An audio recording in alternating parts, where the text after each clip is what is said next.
అందరికీ నమస్కారాలు.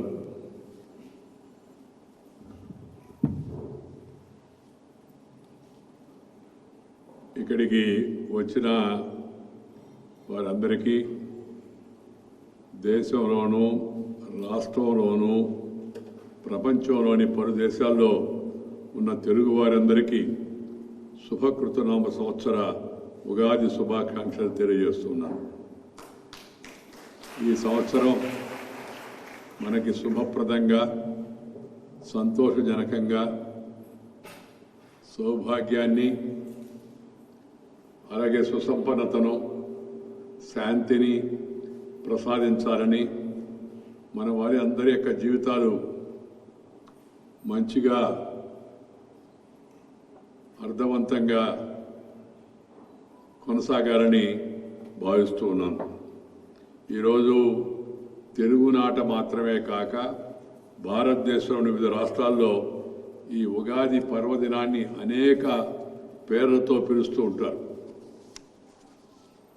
ఆంధ్ర, తెలంగాణ, కర్ణాటకలో మనం ఉగాది అని వ్యవహరిస్తే, మరాఠా ప్రజలు అంటే మహారాష్ట్రీయులు గుడిపడవ అనే పేరుతో, తమిళులు పుత్తాండు అని, మలయాళీలు విషు అని, పంజాబీలు వైశాఖి అని, బెంగాలీలు పోయిలా వైశాఖ్ అని, అస్సామీలు బొహోగ్ బిహు అని, కేరళ ప్రజలు కొళ్ళవర్షం అని, ఇలా వివిధ పేర్లతో పిలుచుకుంటూ ఉంటారు.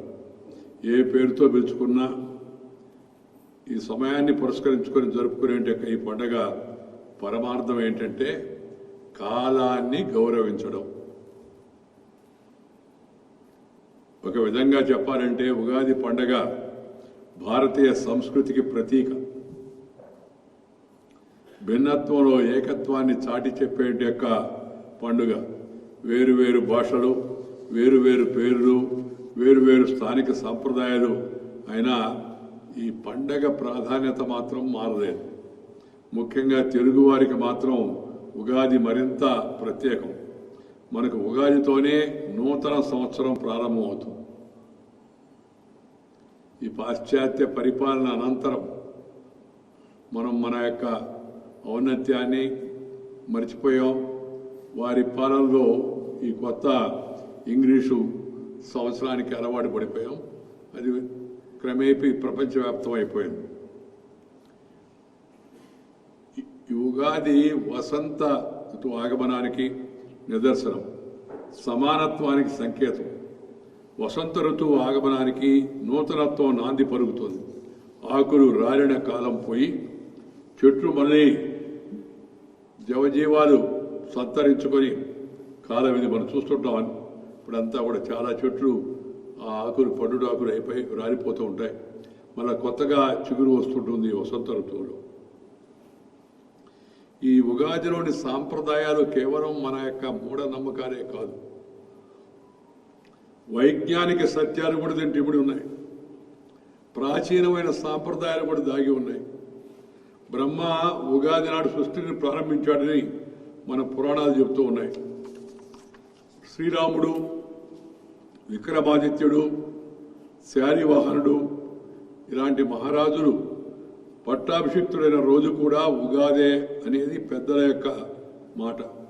శ్రీరామచంద్రుడు, విక్రమాదిత్యుడు, శాలివాహనుడు అంటే ఎంత మంచి రోజో దాన్ని మనం అర్థం చేసుకోవచ్చు. ఈ పంచాంగాన్ని కూడా జాతికి అంకితం చేసింది ఉగాది నాడే. కాలంలో మార్పు స్పష్టంగా కనిపించే ఉగాది సాంప్రదాయాలు కూడా వసంత కాలాన్ని ఎలాంటి శారీరక అనారోగ్యాలకు తావు లేకుండా స్వాగతించేలా చేసే ఒక చక్కని సందర్భం ఇది. ముఖ్యంగా ఈరోజు తెలుగువారంతా సేవించే షడ్రుచులు మేళవింపైన ఉగాది పచ్చడి జీవితంలో జరిగే వివిధ అనుభవాలకు ప్రతీక. మనం అందరం కూడా ఉగాది పచ్చడి సేవిస్తూ ఉంటాం ఈ పండుగ రోజు. సంవత్సరం అంతా ఎదురయ్యేట మంచి చెడులు, కష్ట సుఖాలు, ఆటుపోట్లు సంయమనంతో స్వీకరించి జీవితంలో ఒడిదుడుకులను తట్టుకొని ఆత్మవిశ్వాసంతో ముందుకెళ్లాలనేది ఈ ఉగాది పచ్చడి మనకిచ్చే సందేశం. అనేక అనుభవాల సమ్మేళనమైన జీవితంలాగే ఉగాది పచ్చడిలోని ఒక్కొక్క రుచి ఒక అనుభవానికి సంకేతంగా 6 అనుభవాల సమ్మేళనంగా మనకి దిశానిర్దేశం చేస్తుంది. తీపి కోసం కలిపే బెల్లం ఆనందానికి ప్రతీక. ఉప్పదనం జీవితంలో ఉత్సాహానికి రుచికి ప్రతీక. ఉప్పు లేకపోతే రుచి ఉండదు. చేదుగా ఉండే వేప పువ్వు బాధను కలిగించే అనుభవాలకు ప్రతీక. అయితే పుల్లని చింతపండు నేర్పుగా ఓర్పుగా వ్యవహరించాల్సిన పరిస్థితులకు సంకేతం. కొత్త సవాళ్లకు ఒగరుగా ఉండే మామిడి ముక్కలు, సహనం కోల్పోయేలా చేసే పరిస్థితులకు కారాన్ని ప్రత్యేకంగా. కారం మరీ ఎక్కువైతే మంచిది కాదు. మమకారం మంచిది, సహకారం మంచిది, ఉపకారం మంచిది, కానీ అహంకారం మంచిది కాదు. ఈ విషయాన్ని అందరూ కూడా గుర్తుపెట్టుకోవాల్సిన అవసరం అంతా కూడా ఉంది. ఎక్కువ కారం తినడం కూడా మంచిది కాదు. దానివల్ల ఆకారం వికారమై ఆ శరీరం మనకు సహకారం చేయకుండా పోయేటికి ప్రమాదం కూడా ఉంది. ఉగాది ప్రకృతిని ప్రేమించమని మనకు సందేశాన్ని ఇస్తుంది, ఆరాధించమని తెలియజేసే పండుగ ఇది. నేను ఎప్పుడు చెప్తుంటాను, love and live with the nature. Nature culture together for better future. మనం ప్రకృతిని ప్రేమించి, ప్రకృతిని గౌరవించి, ప్రకృతితో కలిసి జీవిస్తే ప్రకృతి మనల్ని ఆదరిస్తుంది, మనకు సంతోషాన్ని, సుఖాన్ని, వైభవాన్ని ఇస్తుంది. ఈ యొక్క పండగ సందేశం కూడా ఇదే. నీరు, నేల, గాలి, చెట్లు, ఇలా సమస్త ప్రకృతిని మన అవసరాల కోసం మనం ఉపయోగించుకుంటున్నాం. అదే సమయంలో వాటిని గౌరవించుకోవాలనే భావం ఈ పండుగలో ఇమిడి ఉంది. ఇది చాలా అవసరం. ప్రకృతితోనే మన ఆరోగ్యం ముడిపడి ఉంది. చెట్ల ద్వారా వచ్చే స్వచ్ఛమైన గాలి, సూర్యరశ్మి, ఇలా మన ఆరోగ్యాన్ని కాపాడగలిగేది ఈ ప్రకృతి. అందుకే ప్రకృతిని ప్రేమించడం, ప్రకృతితో కలిసి జీవించడం తమ జీవనంలో భాగంగా చేసుకున్న వారికి ఎలాంటి అనారోగ్యాలు జరగవు. చైతన్య రహిత జీవన విధానానికి క్రమంగా అలవాటు పడుతున్నాం. Sedentary life style, which is not good. So we must tell our young children to be active, to be dynamic, and not to be led by the Western lifestyle. ఈ పరిస్థితుల్లో మార్పు రావడానికే మనం నిత్యం యోగా, వ్యాయామం, నడక, అలాగే గాలితో, అలాగే వెలుతురుతో కలిసి జీవించడం, ఈ అలవాటు ప్రతి ఒక్కరూ తప్పనిసరిగా చేసుకోవాల్సి ఉంది. దానితో పాటు ఆరోగ్యకరమైన భారతీయ ఆహారపు అలవాట్లు కూడా మన పిల్లలకు మనం నేర్పించాల్సిన అవసరం ఎంతో ఉంది. మీ అందరి మధ్య సాంప్రదాయబద్ధంగా ఉగాది పండుగ నిర్వహించడం ఉద్దేశం కూడా అదే. ఒకటి, పండుగలో మనం సంతోషం, మన సంతోషాన్ని ఇతరులతో కలిసి పంచుకోవడం, అదే పండుగ. ఈ పండుగలో కేవలం తిండే కాదు, సంతోషం లేకపోతే అది పండగ ఎండగే అవుతుంది, దండగే అవుతుంది. ఆ సంతోషాన్ని కనిపించాల్సిన బాధ్యత మనందరి మీద ఉంది.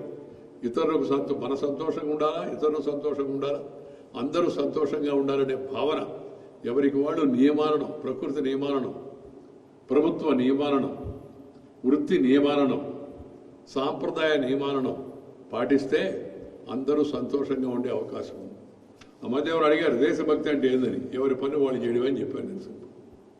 అదే మాట ప్రధానమంత్రి గారు కూడా ఆయన మాటల్లో మనకి బాధ్యత చెప్పాడు. ఎవరి పని వాళ్ళు చేయడమే దేశభక్తి అని. వినడానికి చాలా సాధారణంగా ఉండవచ్చు. It may look like simple, but simple definitely.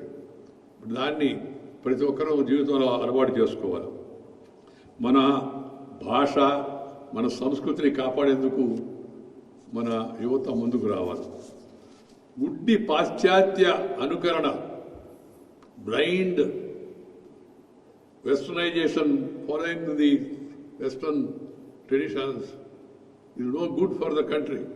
But unfortunately, some of our youth are being misled by that. TV, net is partly responsible for that. But at the same time, lack of family life. అమ్మమ్మలు, తాతయ్యలు, అమ్మ, నాన్న, వీళ్ళతో కలిసి జీవించకుండా కుటుంబ వ్యవస్థ లేకుండా చిన్నాభిన్నంగా తయారవుతున్న వ్యవస్థ కూడా దీనికి ఒక ప్రధాన కారణం. అమ్మమ్మల నుంచి వచ్చే విజ్ఞానం చెప్పడానికి అరివి కాలేదు. ఎందుకంటే వాళ్ళు కొన్ని సంవత్సరాల పాటు జీవించారు. వాళ్ళకి ముందున్న తరం నుంచి అనేక విషయాలు నేర్చుకున్నారు. అవి మనకు అందిస్తారు కలిసి కాసేపు కూర్చుంటే మాట్లాడితే. ఇప్పుడు పిల్లలకి ఎట్ అయిపోయింది, నాకు టైం లేదు, ఇప్పుడు డోంట్ డిస్టర్బ్ మీ అని వాడు గ్రాండ్ మదర్కి చెప్తారు. వాడు ఎక్కడి నుంచి వచ్చాడో ఎలా వచ్చాడో అనే విషయం కూడా తినడం లేదు. అందుకని కుటుంబ వ్యవస్థను మనం గౌరవించుకోవాలా. అలాగే దాంతోపాటు మన మాట, మన ఆట, మన పాట, మన బాట, మన రాత, మన గీత, మన కట్టుబాట్లు, ఇవన్నీ కూడా మన సాంప్రదాయాలు అనేక సంవత్సరాల అనుభవంతో మనకి ఇచ్చారు పెద్దవాళ్ళు. వాటిని మనం అలవాటు చేసుకోవాలా, మన పిల్లలకు అలవాటు చేయాలా. వేషో భాష సదాచార రక్షణీయం ఇదం త్రయం అంధానకర మన్యేషాం అకీర్తికర ముచ్యతే.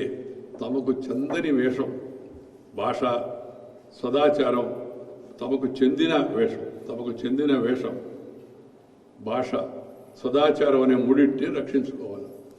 చాలా ఉత్తమమైన సూక్తిది. అప్పుడు ఈ దేశానికి కీర్తి ప్రతిష్టలు వస్తాయి. అలా కాకుండా ఇతరుల వేష భాషను గుడ్డిగా అనుకరిస్తే అపకీర్తి కలుగుతుందని మన పెద్దలు చెప్పిన మాట. దేశానికి కీర్తి అపకీర్తి రావడం అంటే దేశానికనే కాదు, దేశం అంటే ఆ సరిహద్దులు ఉండేంటే ఎదగలిగినట్టే దేశం అనే కాదు.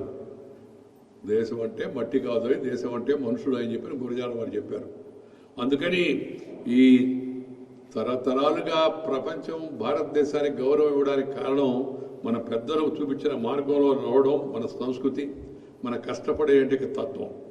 ఈ కీర్తిని మనం కాపాడుకోవాలంటే మన భాషలను, సంస్కృతిని, సాంప్రదాయాలను, ఆహార అలవాట్లను, పండుగలను, పబ్బాలను, ఆటలను, పాటలను, మాటలను మనం కాపాడుకోవాలి. ఈ బాధ్యతను యువతరం తమ భుజాలపై ఎత్తుకోవాలని ఆకాంక్షిస్తున్నాను. ఈ యొక్క విదేశీ పరిపాలన కారణంగా మనం ఆత్మాభిమానం కోల్పోయాం, ఆత్మవిశ్వాసాన్ని కోల్పోయాం. మనం అంతా చాలా చిన్నవాళ్ళం, తక్కువని, వాడు చాలా గొప్పవాడు అని అంటే ఆత్మ న్యూనతాభావం వల్ల వచ్చింది. దాన్ని మళ్ళా తిరిగి పునరుద్ధరించుకోవాలి. ఇవాళ దేశం మళ్ళా ముందుకు వెళుతూ ఉంది, వేగంగా ముందుకు వెళుతూ ఉంది. ఈ కోవిడ్ యొక్క ప్రభావం వల్ల కొంత తగ్గుముఖం పుట్టినట్టు అనిపించినా మళ్ళా వేగం అందుకుంటుంది, మనం చూస్తూ ఉన్నాం. ఎందుకంటే అది దేశ ప్రజలు, దేశంలో ఉండే ప్రజల్లో తాగిడి నిబిడీకృతం ఉండే తెలివితేటలు, వాటి ఫలితమే ఇవాళ దేశం ముందుకు వెళ్ళడానికి ప్రధాన కారణం. దాంతోపాటు దేశం యొక్క నాయకత్వం సకాలంలో సరైన చర్యలు తీసుకోవడం అవుతుందో దానివల్ల దేశ నాయకత్వం దేశాన్ని మళ్ళా ముందుకు తీసుకెళ్లేట్టు అవుతుంది. Now the entire world is looking to India. India is being respected, recognised and it's being realized.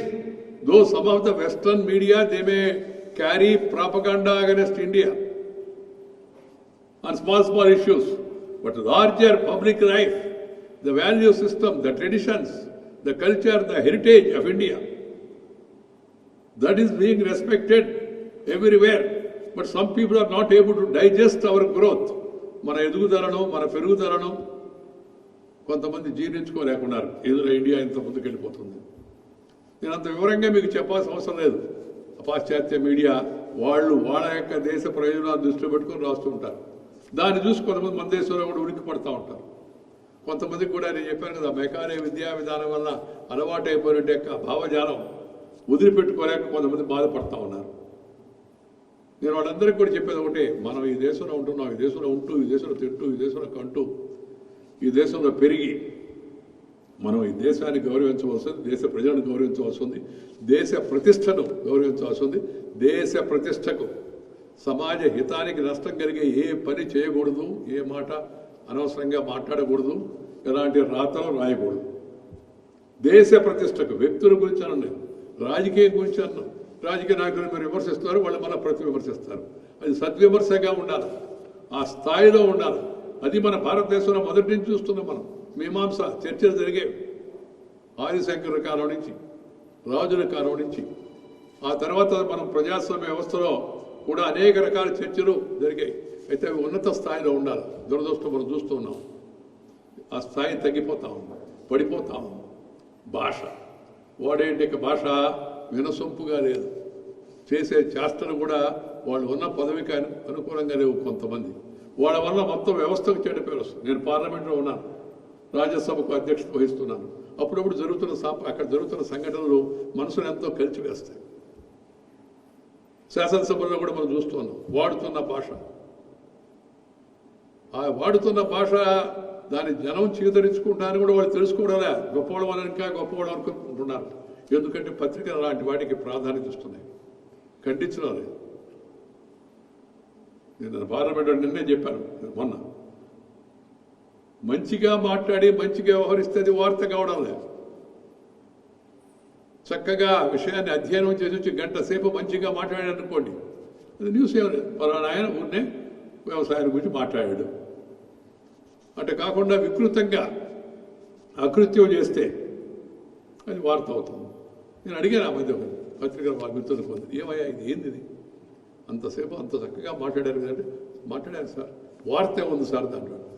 అంటే good behaviour and good contact and good delivery ఇది నాట్ ఎ న్యూస్. బట్ వికృతంగా వ్యవహరిస్తే, అరిస్తే, కేకలేస్తే, చొక్కాలు చించుకుంటే, జుట్టు పెరుక్కుంటే, లేదు కాగితాలు విసిరేస్తే, లేదు బెంచ్కి నిలబడితే, పార్లమెంట్లో బెంచ్కి నిలబడితే వాడు ఎలా ఖండించాలా? అసెంబ్లీలో కూడా అమ్మ, అక్క అని ఇతరుల కుటుంబ సభ్యుల పేరు ఎత్తుకుంటే వాళ్ళని ఎలా ఖండించాలా? అది వదిలిపెట్టేసి వాళ్ళు ఇట్లా అన్నాడు, ఆయన అట్ట అన్నాడు, ఈయన ఇట్లా అన్నాడు, చాలా తీవ్రంగా అది పోరాటమా? అది పోరాటం కాదు. ఈ విధమైన ధోరణి ఉంది. అందుకని పత్రికలు కూడా తమ బాధ్యతను గుర్తించాల్సిన అవసరం ఎంతో ఉంది. ఆ తర్వాత ఈ సమాజంలో ఉన్నట్టు సాంఘిక దురాచారాలు వ్యతిరేకంగా చాలామంది మహనీయులు పోరాటం చేశారు. మనం యువతరం ఈ నూతన సంవత్సరం సందర్భంగా సాంఘిక వివక్షత పాటించకూడదు అనే ఒక దృఢ నిర్ణయానికి రావాలి, ప్రతిజ్ఞ చేసుకోవాలి. పెద్ద చిన్న కులం కాదు, గుణం. కులము కన్నా గుణము మిన్న అనే విషయాన్ని మనందరం గుర్తుపెట్టుకోవాలి. ప్రతిభను ప్రోత్సహించాలి, గుర్తించాలి, దాన్ని 10 మందికి చాటాలి. తద్వారా వాళ్ళకి ప్రోత్సాహం రావాలి. ఇప్పుడు మనం ఈరోజు మొదటిసారిగా మన ట్రస్ట్కి వచ్చిన డాక్టర్ కార్తిక్ని మనం అభినందించాం. ఎందుకంటే చిన్న వయసులో వెళ్ళి స్టాన్ఫోర్డ్ యూనివర్సిటీలో అసిస్టెంట్ ప్రొఫెసర్గా చేరి మరి గుర్తింపు సాధించాడు. ఎందుకంటే 10 మందికి పరిచయం చేస్తే మిగతా వాళ్ళకు కూడా ఆ యొక్క felicitation is to give inspiration to others. That is the purpose. అది మన భారతీయ సాంప్రదాయం. ప్రభుత్వం పద్మ అవార్డు ఇస్తుంది, లేదా ఇతరులకు అనేక అవార్డులు ఇస్తారు. ఈ అవార్డులు వాళ్ళకి రివార్డులు కాదు. దాని ద్వారా మిగతా వాళ్ళకు కూడా ఒక సందేశం, మనం కష్టపడితే మనకు కూడా గుర్తింపిస్తారని చెప్పాను. ఆ తర్వాత నేను కోరుతుంది ఒకటి, ముందు అన్నిటికన్నా ముఖ్యంగా మన గుర్తింపు, మన ఉనికిని కాపాడుకోవాలంటే మన భాషను మనం ప్రోత్సహించుకోవాలి. అమ్మ భాషలో మాట్లాడాలి. ఎవరికి వాళ్ళు రాని వాళ్ళతో వాళ్ళ భాషలో మాడే ప్రయత్నం మనం చేయొచ్చు, మధ్య భాషను ఉపయోగించుకోవచ్చు. మా భాష తెలిసిన వాళ్ళతో ఆ భాషలో మాడకుండా ఇతర ఇంగ్లీష్ భాషలో, పరాయి భాషలో మాట్లాడే దౌర్భాగ్య పరిస్థితి అలవాటుగా మారిపోయింది. ఎందుకంటే ప్రభుత్వాలు పట్టించుకోలేదు, పెద్దలు పట్టించుకోలేదు, వ్యవహారం అలా నడిచిపోయింది. తిరిగి మళ్ళా మన అందరం ఆలోచించుకొని ఇప్పటికే జరిగిన అపకారాన్ని సరిదిద్దుకొని మన మాతృభాషలో మనం మాట్లాడాలి అనే ఒక నియమం పెట్టుకోవాలి. భాష వచ్చిన వాళ్ళతో తల్లిదండ్రులు కూడా ఆ విధంగా పిల్లలను ప్రోత్సహించాలి. ఇంట్లో, వీధిలో, బడిలో, గుడిలో తప్పనిసరిగా మాతృభాషలో మాట్లాడాలి వచ్చిన వాళ్ళతో. ఆ తర్వాత రాకపోతే భారతీయ భాషలో మాట్లాడాలా? అప్పటికి కూడా రాకుండా ఉంటే ఎవరికన్నా అప్పుడు విదేశ భాషలో మాట్లాడాలా? విదేశ భాషలు నేర్చుకోవడం తప్పులేదు, ఇంగ్లీష్ నేర్చుకోవడం తప్పులేదు. నువ్వు ఇంగ్లీష్ నేర్చుకో, ఫ్రెంచ్ నేర్చుకో, రష్యన్ నేర్చుకో, ఎన్ని ఉర్దూ నేర్చుకో, ఎన్నేం నేర్చుకో. కానీ అసలు భాష, అమ్మ భాష రాకపోతే అంతకు మించిన దరిద్రం ఇంకొకటి ఉండదనే విషయాన్ని మనం గుర్తుంచుకోవాలి. అమ్మ భాష మనకు గుర్తింపు. It is our address, it is our identity.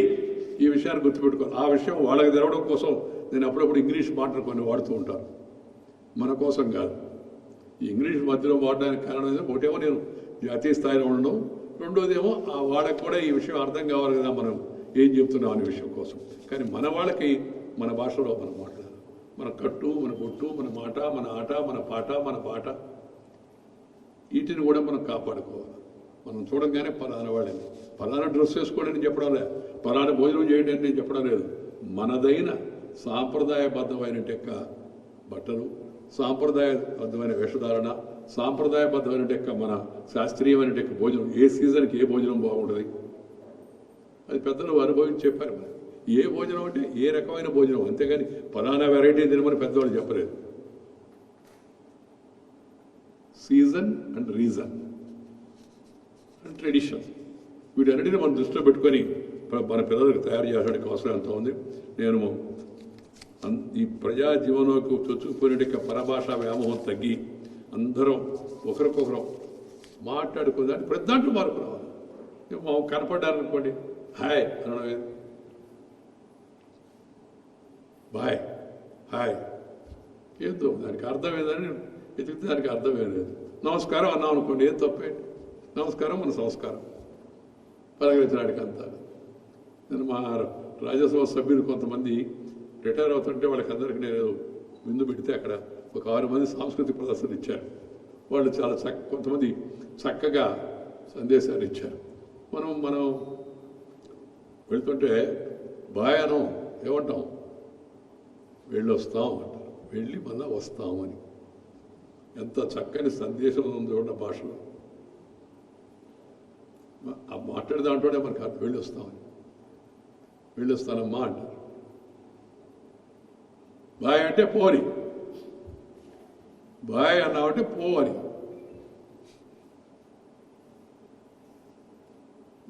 ఇది శుభ సంకేతమైన పద్ధతులు. కనపడితే నమస్కారం పెట్టడం, గుడ్ మార్నింగ్ మనకి అలవాటు అయిపోయింది. గుడ్ మార్నింగ్, గుడ్ ఆఫ్టర్నూన్, మళ్ళీ గుడ్ ఈవినింగ్, తర్వాత గుడ్ నైటు. అది గుడ్ నైటో బ్యాడ్ నైటో వాడికి తెలియదు, మనకి తెలియదు. ఎందుకు వచ్చిన బాధ? ప్రతి టైంలో నమస్తే అని చెప్పచ్చు కదా, ఇబ్బంది ఏముంది? ఆ చేతులు జోడించి నమస్కారం పెట్టడంలోనే పెద్ద వినయం. దాని శాస్త్రం దాటి ఉంది, దాంట్లో సైన్స్ కూడా ఉంది.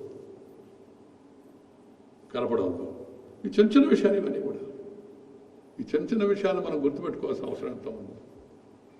అన్ని అలవాట్లు పెట్టుకుంటాం. నేను పార్లమెంట్లో కూడా అలవాటు ఉండేది మొన్నటి దాకా. ఏదన్నా మంత్రి చెప్పాలంటే, కాగితం పార్లమెంట్లో పెట్టాలంటే, chairman sir I beg to lay on the table అని చెప్పాను. ఏం బెగ్గింగ్ అయ్యా, బెగ్గింగ్ బ్యాన్ అయిపోయి చాలా రోజులు అయింది కదా అంటే, అది మన పద్ధతి సార్. ఇంగ్లీష్ వాళ్ళు పెట్టారు, మనం బెగ్ చేయాలని, ప్రతి దానికి వాడిన బెగ్ చేయాలి. నేను వచ్చేదని చెప్పాను రాజ్యసభలో, no begging, I rise to lay on the table అని చెప్పని మార్చాం. ఇప్పుడు అందరూ అట్లే చేస్తున్నారు మంత్రులు అందరూ. సంతోషంగా ఉంది వినడానికి కూడా.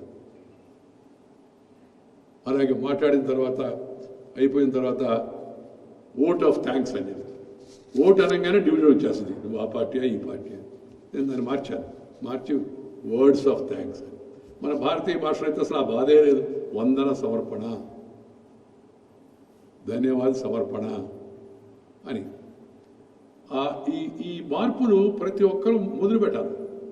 ఆ విధంగా మనం అలవాటు చేస్తే మన పిల్లలకు కూడా అలవాటు అవుతుంది. మన పిల్లలకే మనం చిన్నప్పటి నుంచి ఆయన హాయ్ చెప్పు, బాయ్ చెప్పు, నమస్కారం చెప్పు అన్నామా. పిల్లకాయలు చాలామంది చూస్తుంటారు, నేను కొంతమంది పాపం నమస్కారం పెట్టిస్తుంటారు, భజనలు చేపిస్తాడట, అంటే వాడికి అలవాటు అవుతాడు. 2 చేతులు వేళ్ళు కలపడం ఇవి. అందుకని కుటుంబంలో ఉన్న పెద్దలు ఈ విషయంలో, మనం ఇవాళ తెలుగు సంవత్సరాలు జరుపుకున్నాం కాబట్టి ఈ 4 మాటలు మీ ద్వారా మిగతా వాళ్ళకి చెప్పాలని చెప్పి నాకు అనిపించింది. తర్వాత మనం ముగించే ముందు నేను మళ్ళా అదే చెబుతున్నా, ఇది సక్రమంగా జరగాలంటే కుటుంబంలో పెద్దల్లో ఆలోచనలో మార్పు. 2, ప్రాథమిక విద్య మాతృభాషలో ఉండాలి. 3, ప్రభుత్వ పరిపాలన మాతృభాషలో ఉండాలి.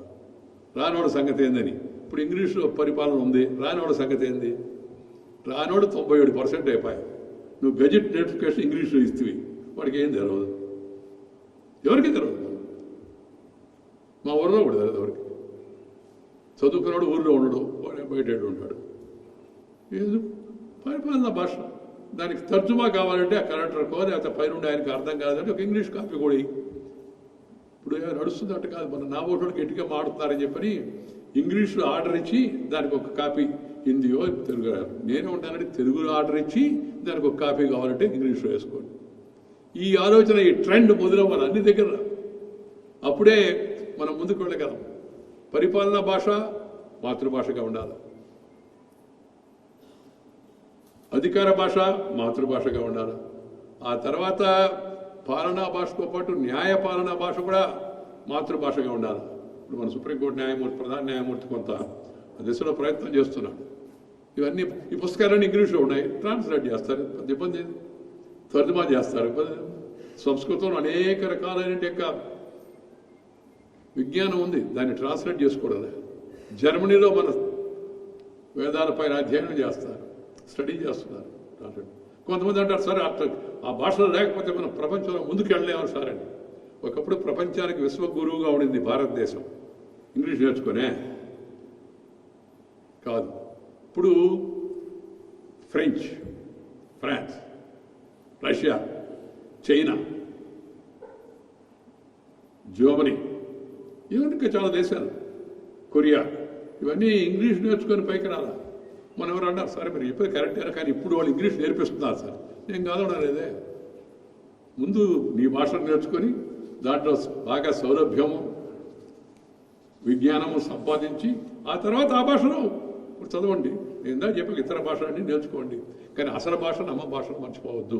దీనికి అలాగే పార్లమెంట్లో, అసెంబ్లీ, ఇప్పుడు పార్లమెంట్లో మన ఇండియన్ పార్లమెంట్లో 22 భాషల్లో మాడొచ్చును, సమాంతరంగా దానికి తర్జుమా జరుగుతూ ఉంటుంది. అది కష్టమైన పని ఏం కాదు, ప్రయత్నం చేస్తే సాధ్యమవుతుందని ఇప్పుడు రుజువు అవుతుంది మనకి. నేను చెప్పిన పార్లమెంట్లో మీ ఇష్టం వచ్చిన భాష, జనం ఆడే భాషలో మాట్లాడండి, దానికి ముందు చెప్పండి, అయితే చెప్తే ట్రాన్స్లేషన్ ఉంటుంది. ఇప్పుడు సైన్సు టెక్నాలజీ బాగా వేగంగా పెరుగుతోంది. రాబోయే రోజుల్లో నువ్వు మాట్లాడుతూ ఉంటే, నువ్వు అనుకుంటే నువ్వు ఇక్కడ నేను తెలుగులో మాడే అనుకోండి, 22 భాషలు వినపడుతుంది. ఆ విధంగా పరిస్థితి ముందుకు పెడుతుంది ఇప్పుడు ఆల్రెడీ. సో ఆ దిశలో ఆలోచించి ప్రజలకు చేరుకునేందుకు చూడాలి. నువ్వు భాష నీ మాతృభాషలో చిన్నప్పుడు చదువుకోకపోతే వేరే భాషలో చదువు చెప్తే భాష నేర్చుకోవాలి ముందు, ఆ తర్వాత భావం సబ్జెక్ట్ నేర్చుకో, రెండు నేర్చుకోవాలన్నమాట. అంటే కాకుండా నువ్వు మాతృభాషలో బోధించాలనుకోండి నేరుగా వాడికి ఎక్కుతుంది మనసుకి. ఆ తర్వాత భాష నేర్చుకో. నువ్వు 10th క్లాస్ అయిపోయిన తర్వాత ఇంగ్లీష్ భాష నేర్చుకో, ఫ్రెంచ్ నేర్చుకో, రష్యన్ నేర్చుకో, ఏదైనా మంచిది. ఇవన్నీ కూడా ఈ ఉగాది లాంటి పర్వదినం రోజు, మన తెలుగు పండుగ రోజు ఒకసారి మనం గుర్తు చేసుకొని ఆ దిశలో ముందుకెళ్లేందుకు ప్రయత్నం చేయాలని మీ అందరినీ కూడా కోరుతూ, ఇవాళ స్వర్ణ భారత్ ట్రస్ట్ దాని గురించి చెప్పారు ఇందాక చైర్మన్ గారు, అందువల్ల నేను చేర్చాలని చెప్పడం. ఇక్కడికి వస్తే నాకు ఎంతో స్ఫూర్తిని వస్తుంది. వీళ్ళు ఇచ్చేటికి శిక్షణ, వీళ్ళు తీసుకుంటున్న శ్రద్ధ, వీళ్ళు మహిళలు, రైతులు, యువకులు, ఈ ముగ్గురు ఉన్నతి కోసం చేపడుతున్న కార్యక్రమాలు చూసి చాలా సంతోషం కలుగుతుంది. సేవను మంచిన సంతృప్తి ఇంకేమిటి రాదు, ఎందుకంటే ఇది భారతీయ సాంప్రదాయాల భాగం. Share and care is the core of Indian values, civilisation. వసుదైక కుటుంబకం, ప్రపంచం అంతా సంతోషంగా ఉండాలని మనం కోరుకుంటాం. కాబట్టి స్వర్ణ భారత్ ఆ దిశలో ముందుకెడుతుంది. అందుకని నాకు అవకాశం దొరికినప్పుడు వచ్చి ఇక్కడ నెల్లూరులో, విజయవాడలో ఈ కార్యక్రమాల్లో పాల్గొంటున్నాం. ఇంట్లో కూర్చొని కేవలం 4 గోడల మధ్య, లేకపోతే ఏది అర్థం కానీ ఆ 5 స్టార్ హోటల్కి వెళ్ళి అక్కడేదో ఇది చేయడము అంటే ఇప్పుడు అంతా అలవాటు. ఇప్పుడు ఆడిపోయి దీపాలు ఆరిపోయడం, దీపాలు ఆర్పడం అంటే కొంపలు ముంచడం అని అర్థం. దీపం ఆర్పకూడదు. నేను అందరినీ కోరుతున్నాను, జన్మదినం రోజు దీపం వెలిగించండి, దీపాలు ఆర్పొద్దు. దీపం ఆర్పడం అంటే వాడి కొంప మధ్యలో ముంచమని అర్థం కావాలని అంత గట్టిగా చెప్తున్నాను నేను. మామూలుగా దీపం వెలిగించాలా, ఇవి చిన్నవి ఇవన్నీ కూడా ఇలాంటి అలవాట్లన్నీ మనం మననం చేసుకొని మనం ముందుకు వెళ్ళాలని చెప్పని మనం చేస్తూ, ఈరోజు చాలా సంతోషం. ఇక్కడ ఈ పంచాంగ శ్రవణం చేసినట్టు యొక్క శ్రీ కమలాకర్ శర్మ గారికి చక్కగా చెప్పారు ఆయన. ఆ తర్వాత ఉస్మానియా విశ్వవిద్యాలయంలో ఆయన తెలుగు ఆచార్యులుగా ఉన్నారు. తర్వాత ప్రముఖ రంగస్థల కళాకారులు, పాత రోజుల్లో పద్యం బాగా ప్రభావం ఉండేది. ఇప్పుడు మళ్ళా కొన్ని చోట్ల దాని పట్ల ఆకర్షణ వస్తుంది, కానీ దానికి తగిన ప్రోత్సాహం జరగాల్సి ఉంది.